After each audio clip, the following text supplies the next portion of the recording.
You ask Tiger to solve. This deals with linear equations with one unknown. The final result is x equals 8. Let's solve it step by step. Group all constants on the right side of the equation. Add 2 to both sides.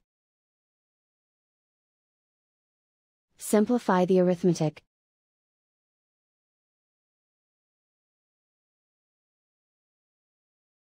Isolate the x.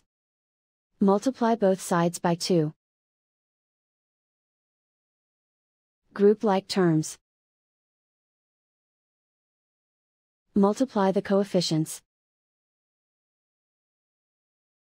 Simplify the fraction.